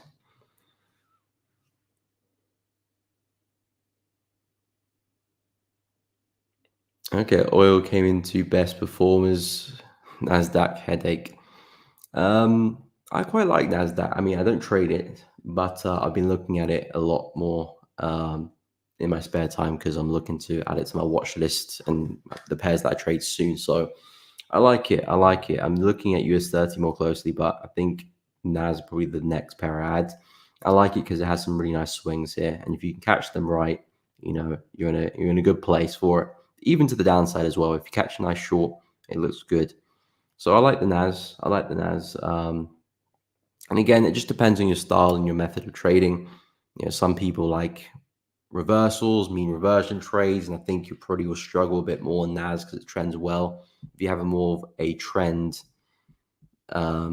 friendly strategy, I think you probably would do well with NAS. If you're looking at a bit more range bound and mean reversion, you might struggle because it trends pretty well when it gets going. That is, does have its ranges, of course, but when it gets going, if you keep shorting that bullish move, you're gonna get killed out there.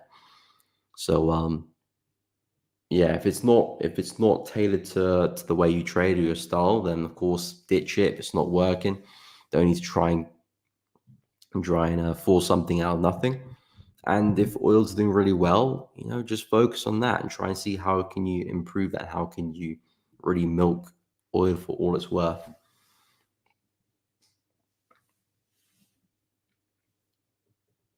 Milk oil. That's a really funny combo I just said there. Lauder, I thought like dollar keep dropping after the rates cut today, but looks pretty strong. Yes, I was thinking that as well, to be honest. But yeah, it does look pretty strong.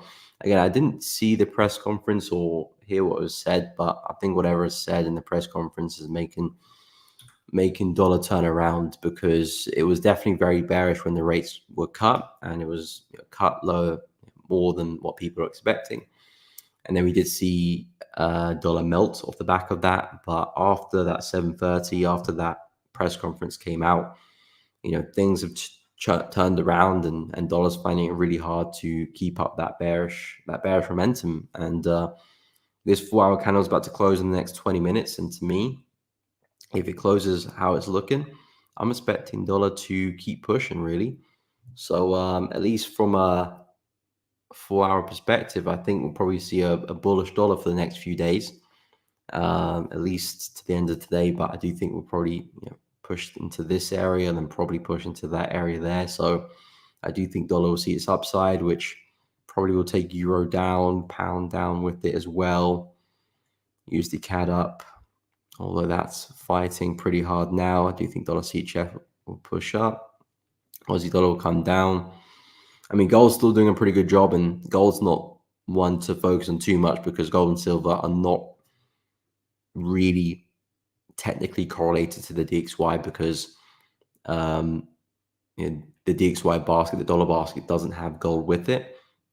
But even if dollar is bullish, gold could still just be more bullish. So gold might still remain unaffected and push up. But yeah, you're definitely right there. USD is seeing some strength there, and based on the technicals, it doesn't look like it's gonna disappear anytime soon.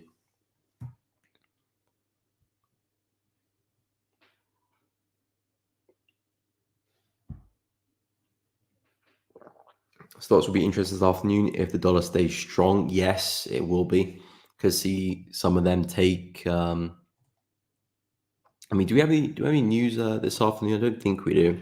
I think we're all newsed out for the week, to be honest.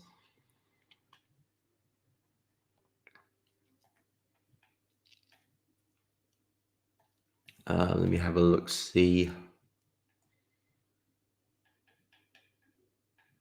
Friday, okay. We've got CAD retail sales in the afternoon, 1:30, but nothing really for dollar. Nothing really for dollar. Anything big anyway. How are we doing for next week? Some Aussie news there, Euro PMI, Pound PMI, a lot of PMI news next week. Ooh, would you look at that Aussie interest rate decision? So it looks like we're in interest rate territory now. We just had USD, just had pounds. Now it looks like we're having the Aussie interest rate decision. That's on Tuesday. Rates are not expected to drop though. What do we have Wednesday? Not much on Wednesday, to be honest. Thursday, you got GDP for USD, so that could cause a bit of noise there. Jobless claims as well. And Friday, yeah, so it's not a crazy week next week. Maybe one or two news to keep an eye out for, but for me anyway, that's a pretty standard week there. Nothing crazy to watch out for, apart from maybe Aussie interest rates. So I'm liking that. Anyway, we'll go through. Okay, we'll take a look at US 2000. I don't think I've looked at that market before, to be honest. US 2000. Yeah, I don't think I have. But there's a first for everything. There's a first for everything. Okay. I mean, it looks okay. It looks like a mixture of UK 100 and US 30, really. But it looks like prices, it's on a trajectory back to the high there. 24.35 looks like that's where price is probably going to get towards. We've broken out this range down here. And now it looks like we're putting in some nice higher highs and higher lows. And it looks like we just had a nice retest of this area here as well. So with that said and done, yeah, we're probably going to keep pushing back to 24.35 there. So yeah, I'll be expecting the market to keep pushing. I mean, we're coming back into resistance, so probably not the best time to be looking to buy. In fact, if price can roll back over, that would be great. Back into the high there, or even back into the low. That would be nice. I think worst case scenario, maybe a retest of the high. But either which way, to me, I would be looking at buys here. I was expecting us to get to 24.35. Breaking retest of the high would be great. This area would be nice, or even back at the low of the range. But to me, looks like we're pushing up. Maybe shorter term, there might be some sells, 4-hour hourly to look at. But I do think we'll keep pushing up. So I think that's where the bigger moves are going to be at. Might be some sells temporarily, but I'm a big fan of the buys here. Big fan of the buys.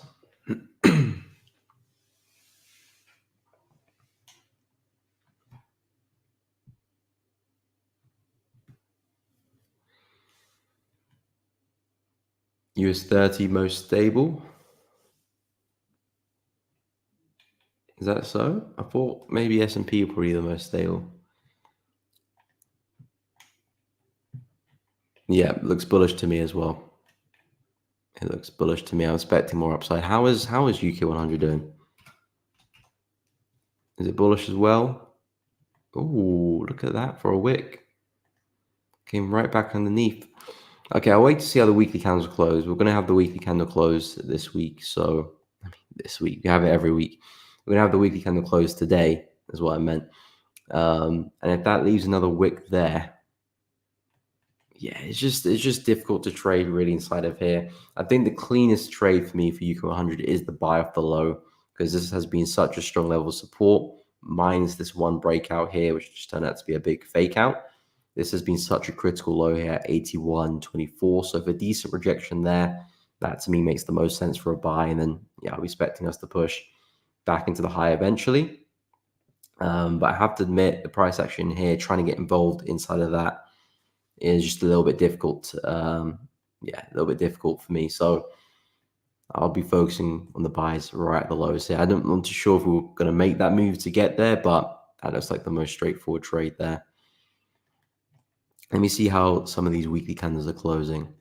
So the yen pairs are closing pretty strong. So that closes like a big bullish engulfing candle there on Swiss yen on the weekly chart. That probably will take us to the upside a little bit next week. I'm not necessarily expecting us to necessarily close bullish next week, but we probably will see a push up higher. So maybe this is the area which I do catch the sales from for Swiss yen, around that high there. Aussie yen looking pretty bullish as well, but I do expect us still to topple over as we push back into the high. This is probably where you're going to find your sells. Dollar yen looking pretty bullish. Maybe that one gets back into the low here before we sell off as well. Euro yen, that's looking pretty bullish. At this point, we might get back to the high there too before we get the sell. New Zealand yen. I mean, I like the low here. That could be a bit of a nuisance. But again, we might probably still push back into the high before we get the sell. GJ, how we're looking really bullish as well. But again, this is the area which I'll look to sell from. If we see a strong weekly candle closure above that, then of course I will hold back. Maybe my bias was incorrect. At that point, we're probably putting some higher highs and higher lows in at that point. So, I probably will look for a retest for some longs if we see a confident candle closure above. But for now, I'm still looking for the sell from that area. CAD yen looking pretty bullish as well. And again, this one might push back into that low there too. How the dollar pair is looking, again, still closing pretty bullish there for euro. I mean, I know the week hasn't closed yet, so a lot can happen in 10 hours time before we do get the daily candle closure and the weekly candle closure. But this week's looking pretty strong, and I wouldn't be surprised if next week is going to continue that to the upside. But then I say that, and then DXY doesn't look like it's going to fall. So it's a little bit of contradiction there, I must say. But to me, from a weekly standpoint and from a technical standpoint, still looks pretty bullish to me, with euro pound looking really bullish as well. But this one can retrace and see some downside because of where we're trading towards. NZUSD looks like it's going to have a pretty strong closure as well. But again, if we push back underneath this level in the next 10 hours, that will be a sign that, okay, we might roll over.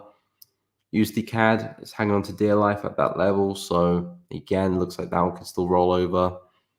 Dollar CHF rejecting the low pretty well. Aussie dollar is pretty strong to me, but it's coming right back into this level here. So it might just be bullish just to go bearish next week as well. Yeah, gold's looking really strong. Silver's looking pretty strong as well. Oh, some of the crosses looking. CAD pairs are looking pretty strong. EUR/NZD, not much from these pairs this week. And the CHF pair is pretty strong as well. Yeah. So yeah, I'm liking the opportunities on the yen pairs, I must admit. I know a lot of them are giving me some big bullish candles, but that does not scare me away. It takes a bit more than that to shoo me away from my bias. So yeah, if we start approaching some of these highs, I do expect us to roll over. Yeah. And again, the worst case scenario, you take a loss, you move on. Losses are supposed to happen, but the risk reward, if it does play out, looks really good. And the thing is with the sales, as I touched on before, if you get the sales right with the yen pairs, from a swing point of view, you could see some really nice momentum in your favor. And for a person who's using trail stop loss, you could really reap in some big trades here, because we don't normally take our time in the sales. If we're going to sell off, we sell off hard. So the price could just be dropping, and then I'll just be trailing, and hopefully you can catch a big win. But of course, we'll see what happens. A lot needs to go in my favor for that to happen. But the possibilities there. So yeah, it doesn't look like we're going to hold into that level there for Aussie yen. Next area of interest is around 99 for pound yen. Area of interest will be around 192. Swiss yen, see what we can do here, but probably 172 for Swiss yen. Dollar yen, probably 147. New Zealand yen, at least 90. CAD yen, I want this to be 109. But yeah, the yen pairs most definitely will make my watch list for next week. But at the moment, very, very bullish. And if you're looking at some intraday opportunities for the yen pairs, I think some buys will look good, because the momentum is still very much alive. So if you can get some pullbacks, probably not this afternoon at this point. You probably won't get them this afternoon, maybe early next week, as we probably keep that momentum up from the bullish candle, from the engulfing candles we're about to get this week. Probably we'll see maybe the first half of the week be bullish as well. So yeah, probably we'll see price push on, and then there could be some nice buys at the start of next week. But yeah, I think the yen pairs are having the most fun right now. UJ breaking out. Wouldn't say it's breaking out quite yet, at least where I've got my channel. So connecting the highs there, connecting the lows yet. For me, it still needs to clear kind of the 144.5, 145 area for the breakout to be confirmed in my book. But I do think we will break out. If that's what you're getting at, I do think we will break out. I've marked on 147 as an area where price may want to push in towards before we do get that sell. So I think we probably will break out to get there. But equally, we might not. We might struggle at this area and roll over. So that possibility is still on. I'm not really looking at those shorts. This is something that I'll like to see. But yeah, undisputed right now, dollar yen is still very, very strong. I think USD seeing a bounce off that low is definitely helping out that bias.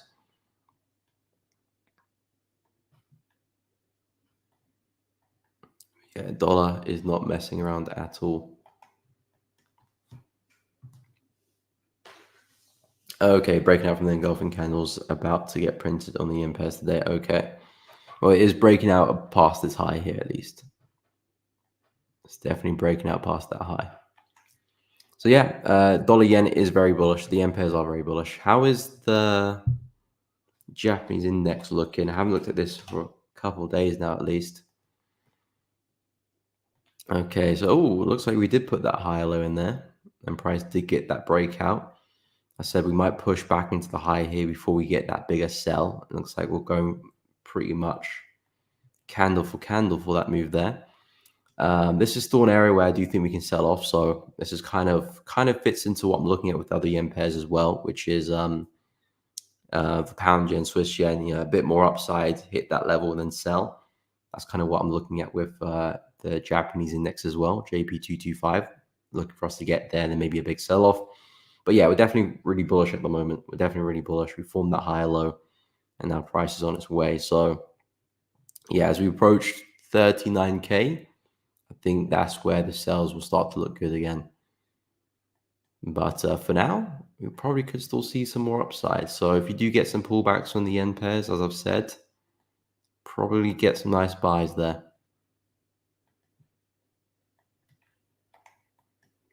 How is the JPY basket looking?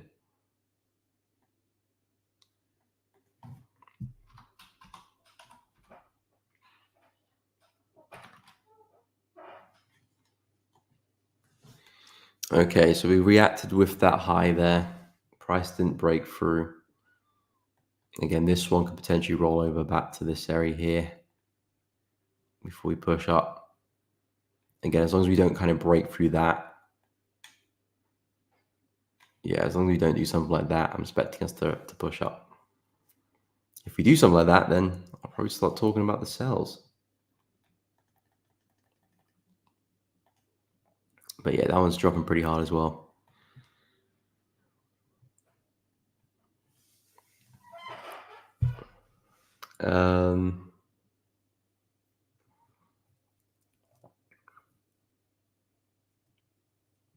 Big weekly bullish engulfing candles. Yep, about to get printed on the yen pairs today. Yep. Just had a look. They are looking like they mean business as a weekly engulfing candle. So I do think we'll probably push up at least the first half of next week. I'm still very much bearish on these yen pairs, but I do think we'll probably see momentum continue at least the first half of next week. Gold. Okay, I'll have a quick look at gold again. There's not much to say with gold apart from looking for the breaking retest, because this looks really bullish, and at the moment it's kind of leaving leaving the sellers in the dust. Really, we had a nice level here. I said I'll look for the breaking retest there. It never happened. Now we've broken through this high. Now it looks like we've had a pretty clean breakout of that. So now the next best opportunity for me would be the retest of this area for a buy. So for me, gold looks like a pretty smooth buy opportunity, really. Just if we can catch that next retracement, that next retest, then the opportunities are there. If we kind of do this again, then we'll miss that boat. But for now, gold is just showing bullish momentum across all the major time frames: monthly, weekly, daily, 4-hour, hourly, even intraday as well. We're seeing bullish momentum. So taking buys is really the best bet for now. Of course, the sells will be there. There'll be some retracement opportunities, but you want to be quick and aggressive with conservative with those, as in you don't want to overstay your welcome trying to hold on for too much, because the buyers are very much in control of this market. So if we can retrace, great. This looks like a nice level for a buy. I think if we drop to the hourly, look for some entries there, can maximize that risk to reward, refine that stop loss. Marked out 2650 as the next psychological level to keep an eye on. We've just broken through 2600. I've marked out 2700, which is all the way up there, but I don't think we'll probably be looking for such a big move in one go just yet. Even 2650 is a fair bit away, but that's kind of where I'm looking for price to get towards since we're all-time highs. So yeah, gold, very bullish on, expecting a lot more upside. Silver likewise as well. I don't see these guys slowing down just yet. And if you can catch a nice retest, I think that might be a really good opportunity. Of course, we'll see how price reacts. Look for wicks, bullish engulfings. Not going to jump straight in, but if we can see all of that, then you probably got yourself a nice trade there. But yeah, gold looking really strong. 2650, next big target. 2700, next one after that. Who knows? We might be discussing 3K, 3000 pretty soon. We're not far off from it now. We're not far off from it now. Still a long way to go, but yeah, it might be sooner than we think before we get to 3K. Anyway, guys, we have approached the end of the stream. If you have found it useful, informative, educational, entertaining, please be sure to show some love and drop a like and subscribe to the channel. Make sure you do go and hit the bell as well, so you don't miss out on any streams uploads in the future. I will be live every day from next week as well: Monday, Tuesday, Wednesday, Thursday, Friday, every day, Monday, every day from 10 a.m. to 12 p.m. UK time. So if you're free, feel free to pop in, say hi, chat with us. I really do appreciate everyone who tuned in today. But yeah, guys, I really appreciate you guys coming on. Have a great Friday. Make sure you go check out the Elevating Traders Discord channel, completely free to join. Discount opportunities will be available there for launch, so do check that out. But guys, really do appreciate you tuning in. Have a great Friday, great weekend. Thanks for coming on, and I'll catch you all in the next one.